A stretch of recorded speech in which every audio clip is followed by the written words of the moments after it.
Olá, boa tarde. Meu nome é Luiz Felipe e, juntamente com a Gabriela, João Vitor, Maria Paula e Mauro, vamos apresentar o nosso trabalho de Química sobre pilhas e baterias. Para começarmos, irei apresentar o conceito de pilhas. As pilhas são dispositivos que possuem dois eletrodos e um eletrólito, onde ocorrem reações de oxirredução espontâneas que geram corrente elétrica. A pilha seca foi criada em 1866. Ela recebeu esse nome em homenagem ao seu inventor químico francês Georges. Além disso, também é conhecida como pilha seca, porque até então só existiam pilhas que usavam soluções aquosas, como por exemplo a pilha de Daniel. Essa pilha, na verdade, não é seca, pois dentro dela há uma pasta aquosa úmida, mas ela recebeu esse nome para diferenciá-la das primeiras pilhas até então conhecidas, já que era revolucionária na época em que foi criada, como a pilha de Daniel citada acima, e eles utilizavam em recipientes com soluções aquosas. Ela também recebe outras denominações, como a pilha ácida ou pilha de zinco-carbono, e é devido à sua constituição, que é formada por um envoltório de zinco separado das demais espécies químicas que compõem a pilha por meio de um papel poroso.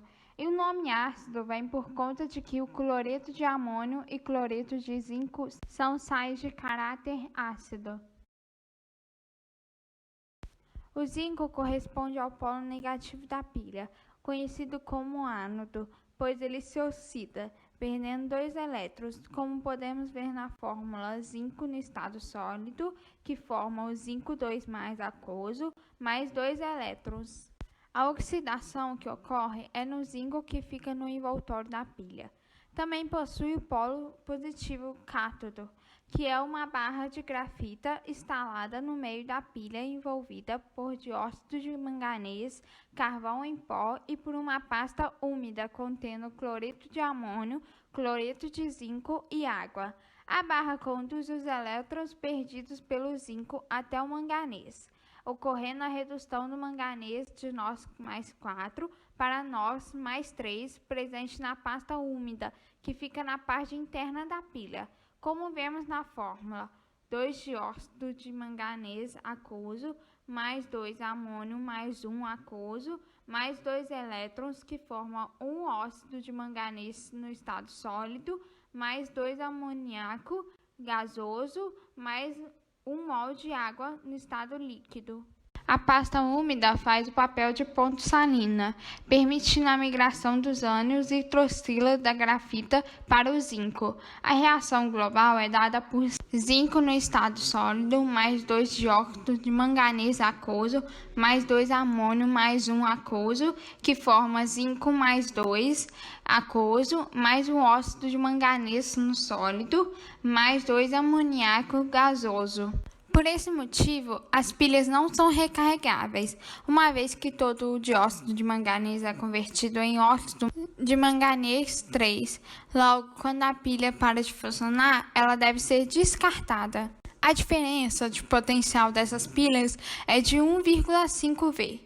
No entanto, o amônio formado no cátodo pode se depositar sobre a barra de grafita, dificultando a passagem dos elétrons e diminuindo a voltagem da pilha.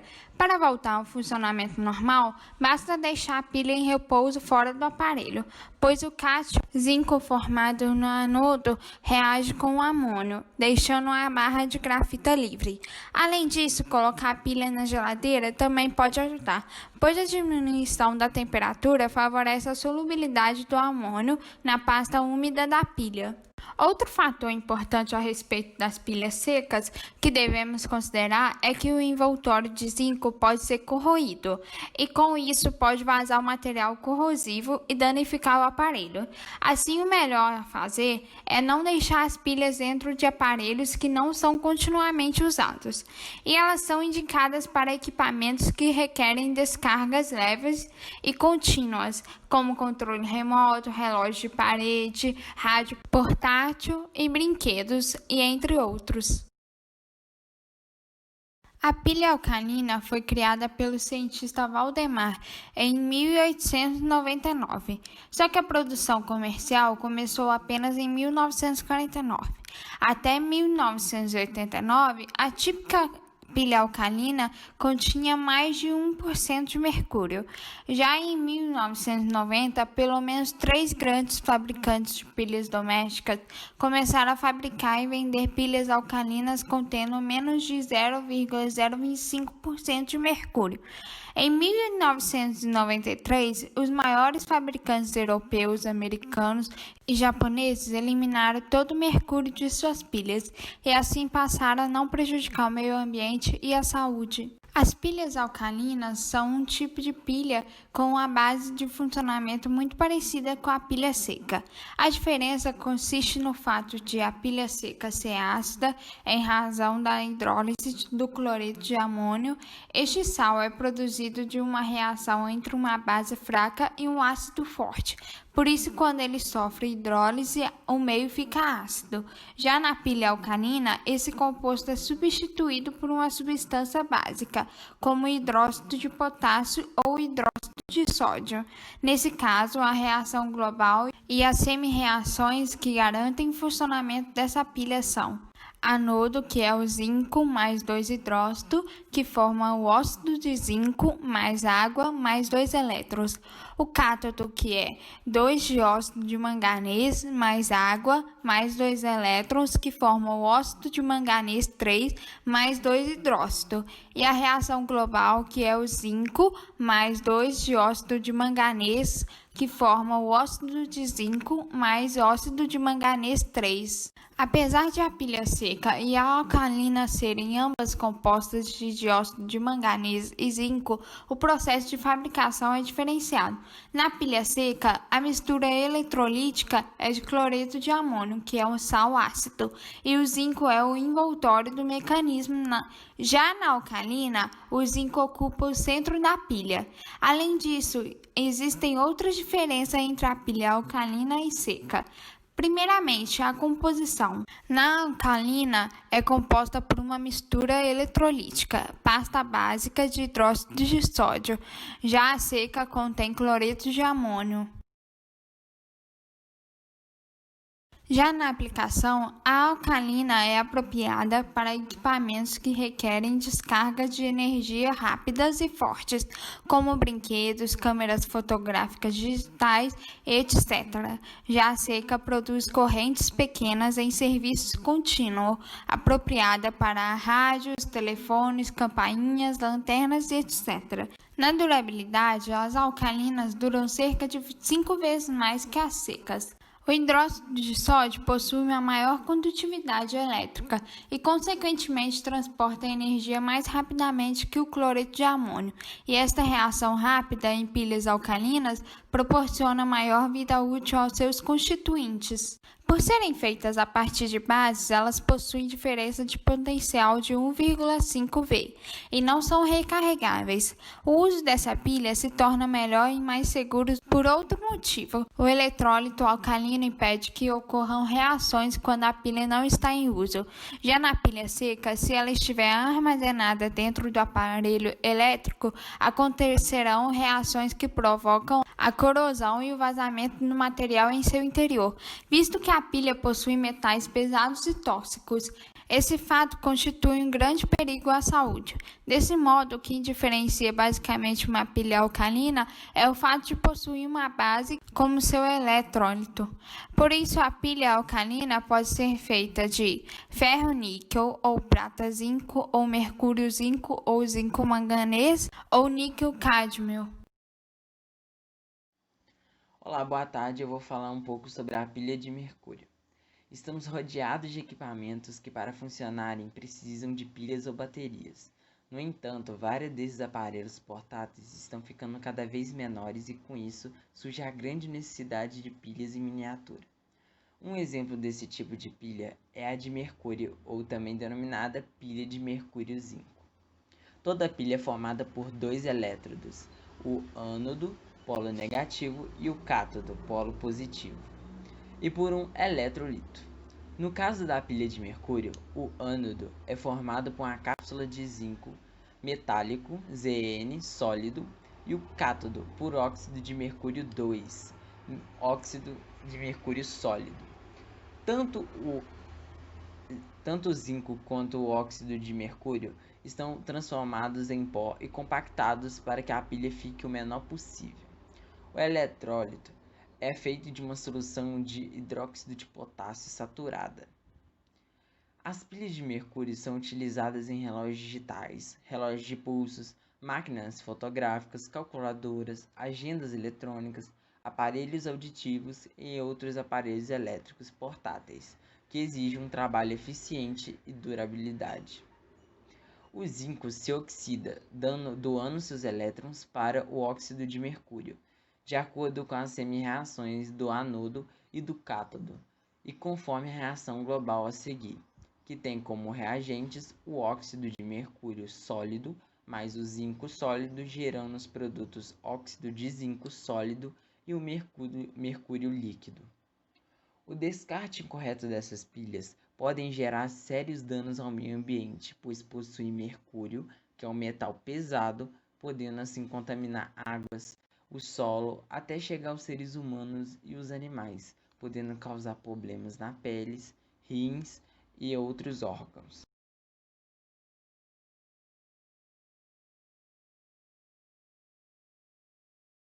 Bateria de automóvel. Essa bateria automotiva é também chamada de acumulador de Pantai ou bateria de chumbo, isto porque ela é formada por placas de chumbo metálico intercaladas com placas de chumbo revestidas de óxido de chumbo 4 e separadas por papelão ou plástico. Estas duas placas são mergulhadas em uma solução aquosa de ácido sulfúrico de 30% em massa. Por essa razão, esta bateria também é denominada de bateria de chumbo ácido. A sua utilização é principalmente automotiva, ou seja, ela serve como fonte de energia dos automóveis. A semi-reação do ânodo ocorre da seguinte forma: as placas de chumbo metálico constituem o ânodo ou polo negativo da bateria, o que significa que elas sofrem oxidação, perdendo elétrons conforme a semi-reação do ânodo no slide. Por outro lado, as placas de chumbo revestidas de óxido de chumbo 4 compõem o cátodo, ou polo positivo da bateria. Elas recebem os elétrons perdidos pelas placas de chumbo metálico e reduzem-se, conforme a semi-reação do cátodo no slide. A sua reação global é a soma dessas equações parciais, conforme a reação global no slide. O descarte inadequado dessa bateria pode trazer diversos riscos ao meio ambiente, pelo motivo de possuir componentes tóxicos, podendo contaminar solos e trazer muito risco aos seres vivos. A primeira que eu irei abordar é a de níquel-cádmio. Essa pilha ou bateria, com sigla NiCd, fora proposta pelo sueco Valdemar Jungner no ano de 1899, sendo estas o segundo tipo de pilha-bateria recarregáveis a serem desenvolvidas. Os polos se encontram em um mesmo recipiente, sendo que o positivo, o cátodo, é coberto de hidróxido de níquel. Em contrapartida, o polo negativo, ânodo, é coberto de um material sensível ao cádmio. Ambos são imersos em uma substância eletrolítica, condutora de íons, geralmente sendo o hidróxido de potássio, o KOH. Além do mais, também são isolados por um separador. Geralmente, as baterias são utilizadas nos celulares, barbeadores, câmeras, ferramentas, de maneira geral em aparelhos eletrônicos portáteis. É considerada mais antiga, substituída, por exemplo, por hidreto metálico de níquel, de sigla NiMH, e íon de lítio, de sigla Li-íon. Geralmente são mais baratas, possuem uma vida útil menor em relação às mais modernas, além de terem a menor capacidade de carga. Bem, podem sofrer um problema chamado efeito memória. Isso ocorre quando resíduos de carga na pilha induzem a formação de pequenos blocos de cádmio, o que faz com que a sua composição química dê sinal de carga completa, o que faz com que a bateria deixe de ser carregada 100%. A melhor maneira de evitar tal problema é não fazer recargas quando a bateria estiver parcialmente descarregada, e sim esperar a descarga total. A reação no interior da bateria, no polo negativo, é um cádmio sólido mais duas hidroxilas no estado aquoso, que reagem formando o hidróxido de cádmio mais 2 elétrons. A reação interior da bateria no polo positivo é 2 hidróxidos de óxido de níquel reagindo com 2 moléculas de água, H2O, líquido, mais 2 elétrons, produzindo 2 hidróxidos de níquel no estado sólido, mais 2 hidroxilas. Sim, a reação global é o cádmio sólido reagindo com 2 hidróxidos de óxido de níquel, mais 2 H2O líquido, produzindo um hidróxido de cádmio sólido mais um hidróxido de níquel, 2 hidróxidos de níquel sólido. E a sua voltagem é cerca de 1,4 volts. Param de funcionar quando os produtos formados na reação global, hidróxido de níquel e de cádmio, depositam-se sobre os eletrodos e impedem o funcionamento. Entretanto, se tal pilha for colocada em um carregador adequado, ela volta a funcionar normalmente, haja vista que suas semi-reações são reversíveis e o fornecimento de corrente elétrica faz com que a reação ocorra no sentido oposto, ou seja, consomem-se os produtos e formam-se os reagentes. Uma estimativa aponta que essa bateria pode ser reutilizada cerca de 4.000 vezes. Alguns riscos dela, como o cádmio pelo motivo do cádmio ser um metal pesado, bastante tóxico, mesmo em pequenas quantidades, as baterias de níquel-cádmio são um grande risco à saúde, podendo causar problemas como disfunção renal, problemas pulmonares, câncer, mutações genéticas, etc., além do risco ao meio ambiente. A melhor forma de descarte é devolvê-las aos vendedores, representantes e fabricantes, ou em postos de coletas. Estes destinarão para a reciclagem, onde realizarão um tratamento adequado. Sobre a bateria de níquel hidrito metálico, de fórmula NiMH. É uma bateria recarregável, em que o eletrodo negativo é um composto intermetálico, ou seja, uma liga de metal alcalino terroso, um metal de transição, uma terra rasa ou actinídeo, e com o metal do grupo do ferro. Tais metais formam hidritos em uma reação reversível. É uma tecnologia relativamente nova. Apresenta características operacionais bastante semelhantes às baterias de níquel-cádmio anteriormente apresentadas. A principal diferença consiste no uso do hidrogênio, absorvido em uma liga, na forma de hidrito metálico, como material ativo no eletrodo negativo ao invés do cádmio. O eletrodo de hidrito metálico apresenta maior densidade de energia do que um eletrodo de cádmio. Algumas vantagens são capacidade de armazenamento de carga maior que as explicadas anteriormente, não há necessidade de manutenção, isenta de cádmio, redução de riscos, o que significa redução de riscos à saúde e ao meio ambiente, e a rápida capacidade de carga e um ciclo de vida longo. Em contrapartida, algumas desvantagens são o menor desempenho de descarga em relação às baterias de níquel-cádmio, sofre um processo de autodescarga de aproximadamente 2% ao dia, além de um efeito memória moderado. As grandes baterias de níquel hidrito metálico estão sendo apreciadas para o uso em veículos elétricos. Minimizam os problemas com descarte de baterias usadas, reduzem problemas relacionados à contaminação ambiental por metais pesados, já que não possui nem chumbo e nem cádmio. E a reação catódica, a reação anódica e a reação global estão representadas no slide. Bom dia, boa tarde, boa noite. Eu sou o Mauro e hoje eu vou apresentar a parte do trabalho referente às pilhas de lítio e iodo.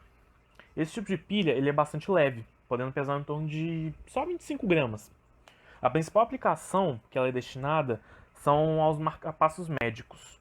Ela tem essa função porque ela tem uma vida útil elevada, podendo chegar até 10 anos, e além disso ela não libera gases. Isso é uma vantagem, uma vez que a gente está falando de um aparelho médico, então esses gases, eles poderiam, dependendo dos gases, eles poderiam ser prejudiciais aos pacientes. Essa liberação de gases não ocorre por causa que ela é fechada hermeticamente, né? A pilha é fechada hermeticamente. A constituição dessa pilha é basicamente um ânodo de lítio metálico e um cátion, que é comumente de iodo, mas também que pode ser de uma mistura de substâncias contendo cloreto de sulfurila, SOCl2. As fórmulas que estão dispostas no slide, elas estão se referindo respectivamente à reação anódica do lítio, a reação catódica do iodo e a reação global. Muito obrigado pela atenção. Agora a Gabriela vai falar um pouquinho sobre as células combustíveis. Agora eu vou falar um pouco sobre células combustíveis. A célula combustível é uma célula eletroquímica capaz de gerar energia elétrica através de uma reação de oxirredução. Seu funcionamento se baseia no mesmo princípio de pilhas ou de baterias. Entretanto, a célula combustível, o fornecimento do consumo dos agentes redutores e oxidantes é contínuo, garantindo seu funcionamento por muito mais tempo, uma vez que não haverá o esgotamento de reagentes na sua operação ininterrupta, já que não precisa, vamos dizer assim, entre aspas, recarregar. Este processo de geração de energia tem alta eficiência, pois a conversão de energia química para energia elétrica está diretamente evitando perdas, como ocorre nos processos a partir de combustíveis fósseis, por exemplo. Além disso, ela tem um baixo impacto ambiental, pois emite poucos poluentes e suas principais desvantagens costumam ser só o alto custo de produção e a elevada pureza do hidrogênio, um combustível essencial para o funcionamento da célula. E para que o seu funcionamento seja bom, não pode haver a contaminação do catalisador. Existem diversos tipos de células combustíveis e a diferença delas depende de onde você quer empregá-la, para que o seu funcionamento seja totalmente eficiente. Por exemplo, em alguns casos, vai ser necessário aumentar a temperatura. Em outras, é necessário a flexibilização da pureza do combustível. Mas, no geral, todas se baseiam no mesmo princípio de funcionamento, em que eletrodos separados por um eletrólito são conectados a um polo negativo, onde ocorre a oxidação do hidrogênio, e no polo positivo ocorre a redução do oxigênio. E se considerarmos a célula combustível que utiliza o gás oxigênio puro para poder funcionar, nós temos o esquema que é mostrado no slide. Explicando um pouco esse esquema, o gás hidrogênio, o H2, ele é bombeado para dentro da célula no ânodo.